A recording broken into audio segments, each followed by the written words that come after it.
श्री गोपालकवचम्। श्रीगणेशाय नमः। श्रीनारद उवाच इन्द्राद्यमरवर्गेषु ब्रह्मण्यत्परमाद्भुतम् अक्षयं कवचं नाम कथयस्व मम प्रभो। यद्धृत्वा कर्ण्यवीरस्तु त्रैलोक्यविजयी भवेत्। ब्रह्मोवाच शृणुपुत्र मुनिश्रेष्ठ कवचं परमाद्भुतम् इन्द्रादिदेववृन्दैश्च नारायणमुखाच्छ्रुतम्। त्रैलोक्यविजयस्यास्य कवचस्य प्रजापतिः ऋषिश्छन्दो देवता च सदा नारायणः प्रभुः। विनियोगः ॐ अस्य श्रीत्रैलोक्यविजयाक्षयकवचस्य प्रजापतिर्ऋषिः अनुष्टुप्छन्दः श्रीनारायणः परमात्मा देवता परमार्थकाममोक्षार्थे पाठे विनियोगः। पादौ रक्षतु गोविन्दो जङ्घे पातु जगत्प्रभुः। ऊरुद्वौ केशवः पातु कटी दामोदरस्ततः। वदनं श्रीहरिः पातु नाडीदेशं च मेच्युतः। वामपार्श्वं तथा विष्णुर्दक्षिणं च सुदर्शनः। बाहुमूले वासुदेवो हृदयं च जनार्दनः। कण्ठं पातु वराहश्च कृष्णश्च मुखमण्डलम्। कर्णौ मे माधवः पातु ऋषिकेशश्च नासिके। नेत्रे नारायणः पातु ललाटं गरुडध्वजः।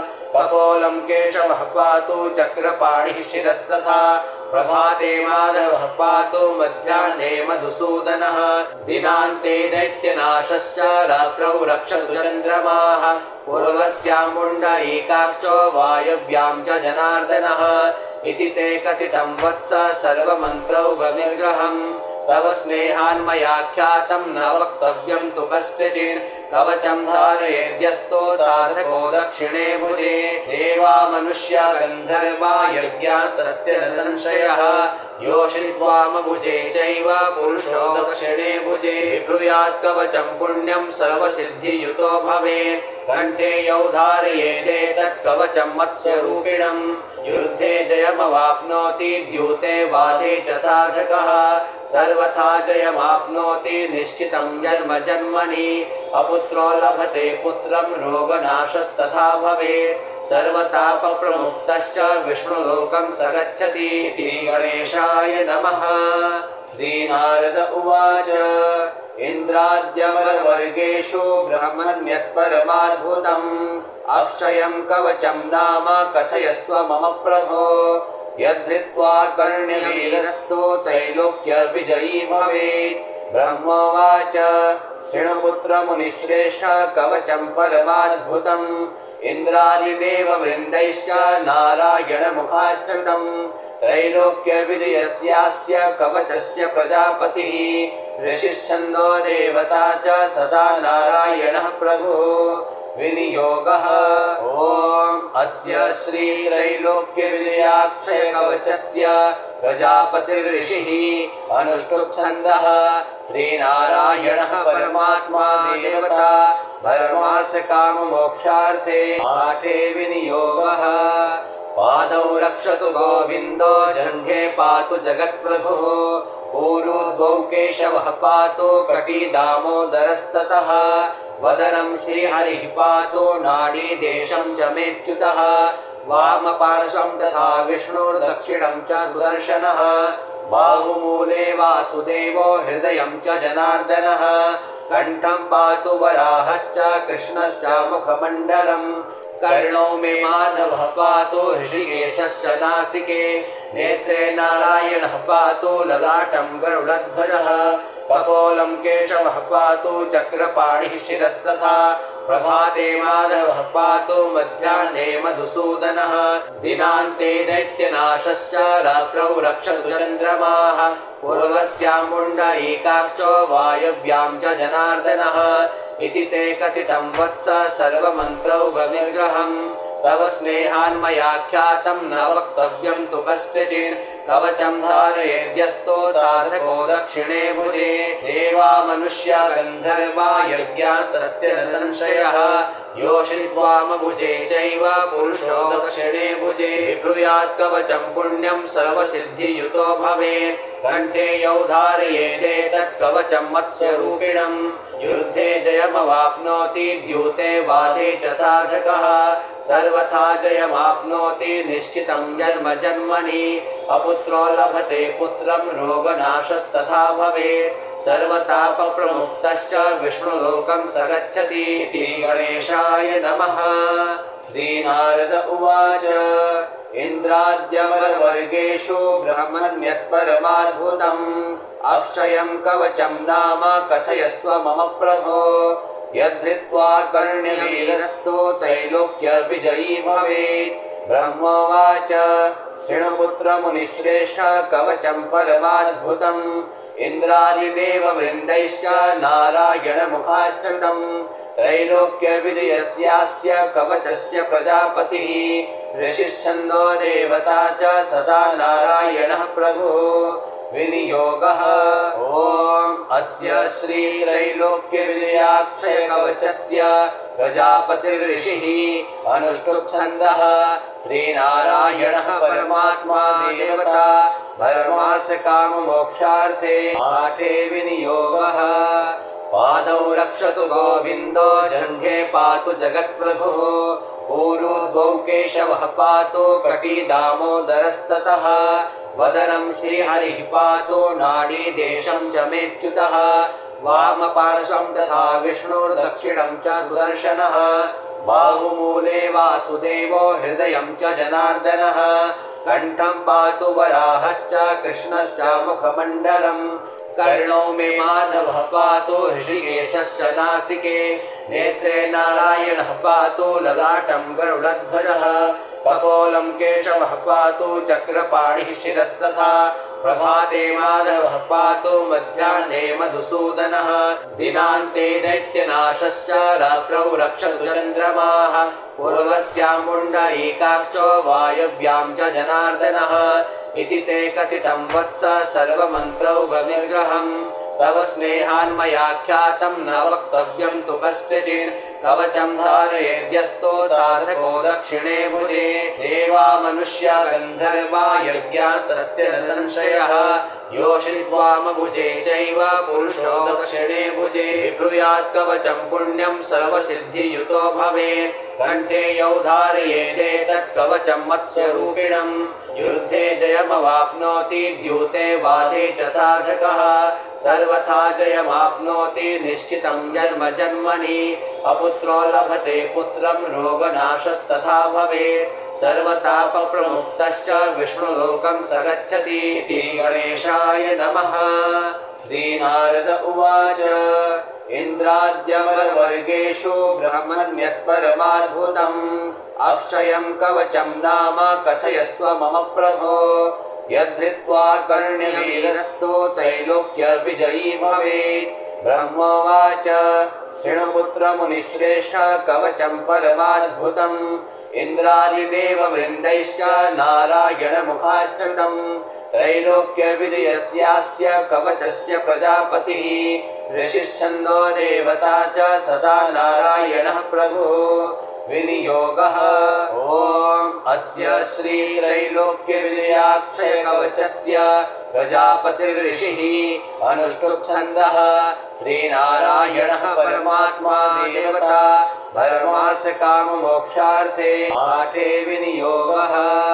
पादौ रक्षतु गोविन्दो जङ्घे पातु जगत्प्रभुः ऊरुद्वौ केशवः पातु कटी दामोदरस्ततः वदनं श्रीहरिः पातु नाडीदेशं च मेच्युतः वामपार्श्वं तथा विष्णुर्दक्षिणं च सुदर्शनः बाहुमूले वासुदेवो हृदयं च जनार्दनः कण्ठं पातु वराहश्च कृष्णश्च मुखमण्डलम् कर्णौ मे माधवः पातु ऋषिकेशश्च नासिके नेत्रे नारायणः पातु ललाटं गरुडध्वजः कपोलं केशवः पातु चक्रपाणिः शिरस्तथा प्रभाते माधवः पातु मध्याह्ने मधुसूदनः दिनान्ते दैत्यनाशश्च रात्रौ रक्षतु चन्द्रमाः पूर्वस्यां पुण्डरीकाक्षो वायव्यां च जनार्दनः इति ते कथितं वत्स सर्वमन्त्रौघविग्रहम् तव स्नेहान्मयाख्यातं न वक्तव्यं तु कस्यचित् कवचं धारयेद्यस्तो साधको दक्षिणे भुजे देवा मनुष्या गन्धर्वा यज्ञास्तस्य न संशयः योषित्वामभुजे चैव पुरुषो दक्षिणे भुजे ब्रूयात् कवचं पुण्यं सर्वसिद्धियुतो भवेत् कण्ठे यौ धारयेदेतत् कवचं मत्स्यरूपिणम् युद्धे जयमवाप्नोति द्यूते वादे च साधकः सर्वथा जयमाप्नोति निश्चितं जन्म जन्मनि अपुत्रो लभते पुत्रं रोगनाशस्तथा भवेत् सर्वतापप्रमुक्तश्च विष्णुलोकं स गच्छति इति गणेशाय नमः।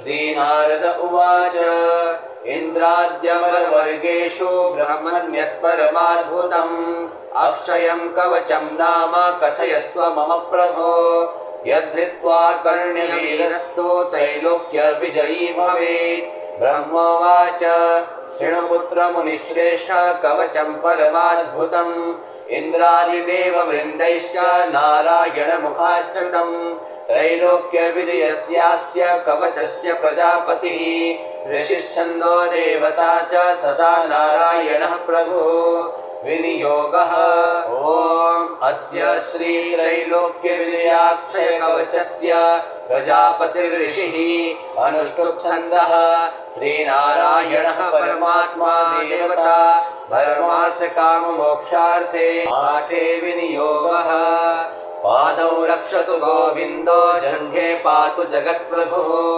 ऊरुद्वौ केशवः पातु कटी दामोदरस्ततः वदनं श्रीहरिः पातु नाडीदेशं च मेच्युतः वामपार्श्वं तथा विष्णुर्दक्षिणं च सुदर्शनः बाहुमूले वासुदेवो हृदयं च जनार्दनः कण्ठं पातु वराहश्च कृष्णश्च मुखमण्डलम् कर्णौ मे माधवः पातु ऋषिकेशश्च नासिके नेत्रे नारायणः पातु ललाटं गरुडध्वजः कपोलं केशवः पातु चक्रपाणिः शिरस्तथा प्रभाते माधवः पातु मध्याह्ने मधुसूदनः दिनान्ते दैत्यनाशश्च रात्रौ रक्षतु चन्द्रमाः पूर्वस्यां पुण्डरीकाक्षो वायव्यां च जनार्दनः इति ते कथितं वत्स सर्वमन्त्रौघविग्रहम् तव स्नेहान्मयाख्यातं न वक्तव्यं तु कस्यचित् कवचं धारयेद्यस्तो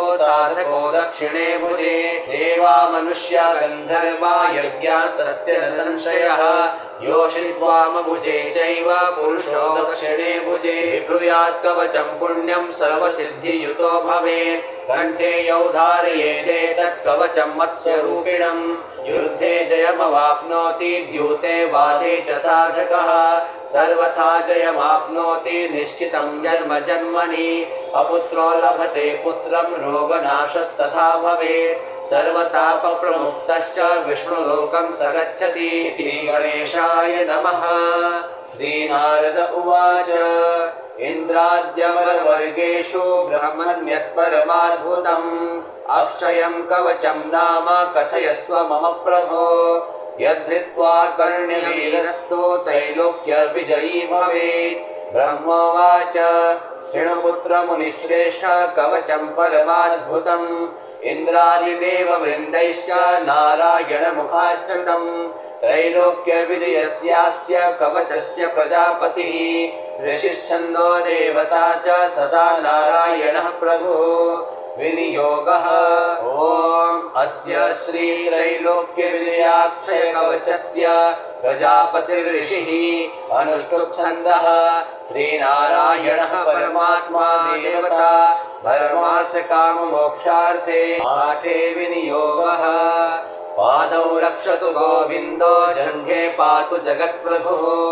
ऊरुद्वौ केशवः पातु कटी दामोदरस्ततः वदनं श्रीहरिः पातु नाडीदेशं च मेच्युतः वामपार्श्वं तथा विष्णुर्दक्षिणं च सुदर्शनः बाहुमूले वासुदेवो हृदयं च जनार्दनः कंठं पातु वराहश्च कृष्णश्च मुखमण्डलम् कर्णो मे माधवः पातु ऋषिकेशश्च नासिके नेत्रे नारायणः पातु ललाटं गरुडध्वजः कपोलं केशवः पातु चक्रपाणिः शिरस्तथा प्रभाते माधवः पातु मध्याह्ने मधुसूदनः दिनान्ते दैत्यनाशश्च रात्रौ रक्षतु चन्द्रमाः पूर्वस्यां पुण्डरीकाक्षो वायव्यां च जनार्दनः इति ते कथितं वत्स सर्वमन्त्रौघविग्रहम् तव स्नेहान्मयाख्यातं न वक्तव्यं तु कस्यचित् कवचं धारयेद्यस्तो साधको दक्षिणे भुजे